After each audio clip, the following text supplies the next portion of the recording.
Hello, this is Leathercat with an art book review.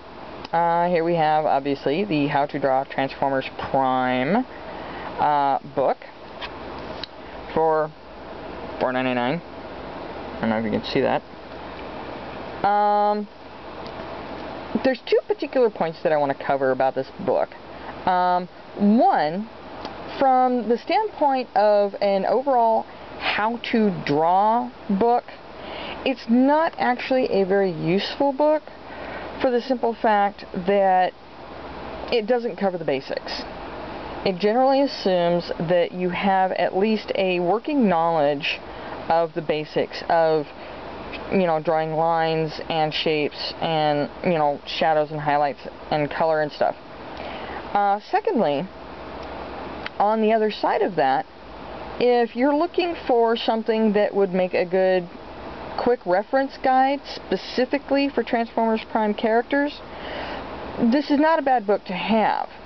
And the book actually covers Optimus Prime, Bumblebee, Megatron, Starscream, Cliffjumper, Soundwave, RC, Arachnid, Breakdown, Bulkhead, Skyquake, Wheeljack, and the ground-based Vehicons.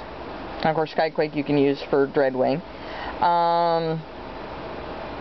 I suppose you could modify the ground-based Vehicons to be able to draw the aerial-based ones, but I would have included the aerial-based Vehicons as well as Knockout in this. I would also have gone a little bit more in-depth into the character, which would have ended up making the book about twice as thick.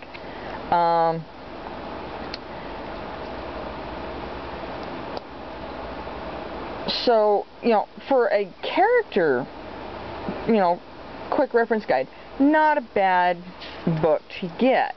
And I'll show you why. In here, you have your basic, 5-step layout. From stick figure, adding shapes, adding detail, and then finishing it up. Now, one of the things that it does, in fact, covers details.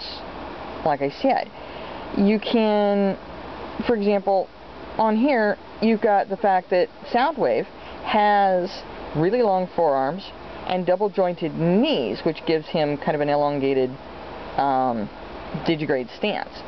And it also mentions that you use a lot of triangles in his design.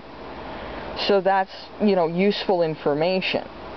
Now, the only thing that I would add to this would be to take steps 3 and 4 here and actually blow these up so that, you can actually see a little bit better the skeletal lines and some of the details. The other thing that I would suggest is for people who have the Transformers Prime series on DVD, get 3 to 5 screen captures of each character that you want to draw, and just kind of stick them in the book for each character. So you put the ones for Soundwave here in between these pages.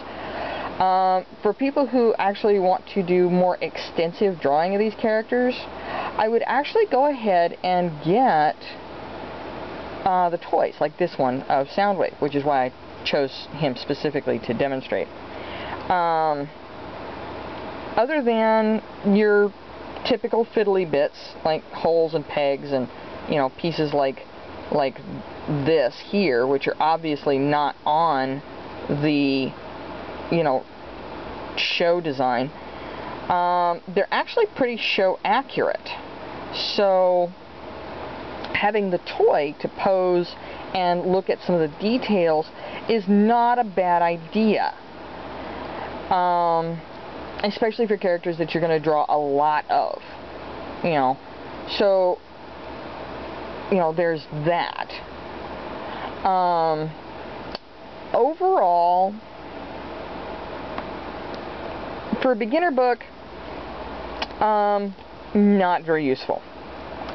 For an intermediate, upper end beginner to intermediate character reference book, not a bad book to have. So it depends on how useful something like this would be to you.